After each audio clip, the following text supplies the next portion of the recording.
നമസ്കാരം. കേരളത്തിൽ കോൺഗ്രസ് അധികാരത്തിലെത്തിയാൽ മുഖ്യമന്ത്രിയാകാൻ കാത്തുനിൽക്കുന്ന ഒട്ടനവധി നേതാക്കളുണ്ട്.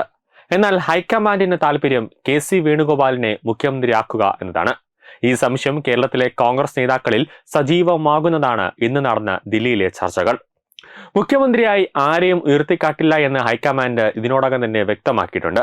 ഇത് നിയമസഭാ തെരഞ്ഞെടുപ്പിൽ മത്സരിക്കുന്നവരെ വെട്ടി മുകളിൽ നിന്നും ആളെ കൊണ്ടുവരാനുള്ള നീക്കമാണ് എന്ന കാര്യത്തിൽ യാതൊരു സംശയവുമില്ല.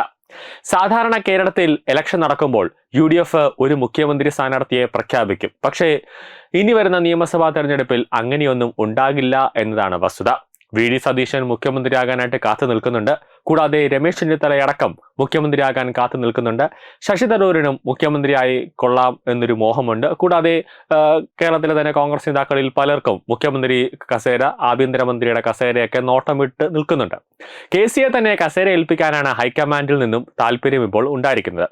തദ്ദേശ നിയമസഭാ തെരഞ്ഞെടുപ്പുകൾ പടിവാതിൽക്കൽ നിൽക്കെ കോൺഗ്രസിൽ സുപ്രധാന തീരുമാനങ്ങളെടുക്കാൻ കോർ കമ്മിറ്റിയും വരുന്നുണ്ട്. കേരളത്തിലെ മുതിർന്ന നേതാക്കളുമായി ഹൈക്കമാൻഡ് നടത്തിയ യോഗത്തിലാണ് തീരുമാനമുണ്ടായത്.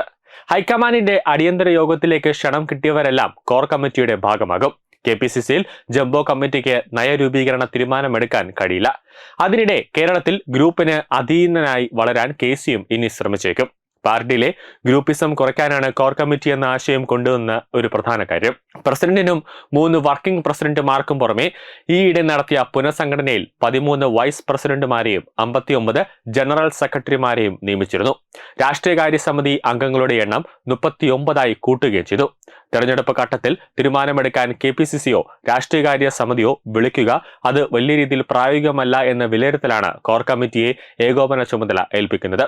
കേരളത്തിൽ നിന്നുള്ള AICC ജനറൽ സെക്രട്ടറിമാർ, പ്രവർത്തക സമിതി അംഗങ്ങൾ, KPCC അധ്യക്ഷൻ, പ്രതിപക്ഷ നേതാവ്, UDF കൺവീനർ, അതോടൊപ്പം തന്നെ PC വർക്കിംഗ് പ്രസിഡന്റുമാർ, KPCC മുൻ അധ്യക്ഷൻ എന്നിവർ കോർ കമ്മിറ്റിയിൽ അംഗങ്ങളാകും. താത്കാലിക സ്വഭാവമാണ് സമിതിക്ക് ഒരു രൂപം നൽകാനായിട്ടാണ് കോർ കമ്മിറ്റി രൂപീകരിച്ചിട്ടുള്ളത്.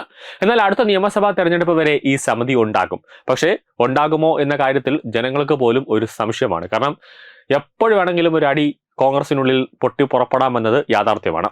KPCC സെക്രട്ടറിമാരെ ഉടൻ പ്രഖ്യാപിക്കാനും സാധ്യതയുണ്ട്. ഹൈക്കമാൻഡ് യോഗത്തിൽ ശശി തരൂരും പങ്കെടുത്തിരുന്നു. ഇത് കോൺഗ്രസ് രാഷ്ട്രീയത്തിൽ തരൂർ സജീവമായിട്ട് ഒരു സാന്നിധ്യം ഉണ്ടാകുന്നു എന്നതിന്റെ സൂചനയാണ് ഇപ്പോൾ പുറത്തുവരുന്നത്.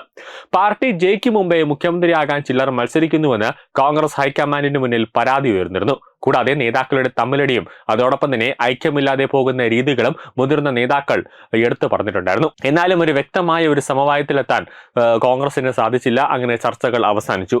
എന്തായാലും കോൺഗ്രസ് കേരളത്തിൽ അധികാരത്തിൽ വന്നു കഴിഞ്ഞാൽ ഈ വരുന്ന നിയമസഭാ തെരഞ്ഞെടുപ്പിൽ കോൺഗ്രസ് അധികാരത്തിൽ വന്നു കഴിഞ്ഞാൽ ഒരു അടി ഉണ്ടാകുമെന്ന കാര്യത്തിൽ യാതൊരു സംശയവുമില്ല. അത് ഓരോ വകുപ്പ് കസേരയ്ക്ക് വേണ്ടി എന്തായാലും അടിയുണ്ടാവും. മുഖ്യമന്ത്രി സ്ഥാനത്തെ ആ കസേരയ്ക്ക് വട്ടമിട്ട് ഒരു 10-12 ഈച്ചകളെങ്കിലും പറക്കുന്നുണ്ടെന്ന കാര്യത്തിൽ ഒരു സംശയവുമില്ല. കാരണം വി.ഡി. സതീശൻ, രമേശ് ചെന്നിത്തല, ഹസൻ അങ്ങനെ പലരും ഈ മുഖ്യമന്ത്രി കസേരയുടെ മോഹം അല്ലെങ്കിൽ അത് സ്വപ്നം കണ്ടുകൊണ്ടാണ് ഇരിക്കുന്നത്. അത് കിട്ടിയില്ലെങ്കിൽ ആഭ്യന്തരമന്ത്രി കസേര, അത് കിട്ടിയില്ലെങ്കിൽ ആരോഗ്യം, അങ്ങനെ പല കസേരകളും സ്വപ്നം വിട്ടുകൊണ്ടിരിക്കുമ്പോൾ അന്തിമമായി ഹൈക്കമാൻഡിൽ നിന്ന് എന്ത് ഉത്തരവ് വന്നാലും അതൊരു അടിയിലേക്ക് കലാശിക്കുമെന്ന കാര്യത്തിൽ യാതൊരു സംശയവുമില്ല. ന്യൂസ് ഡെസ്ക് തത്വമൈ TV.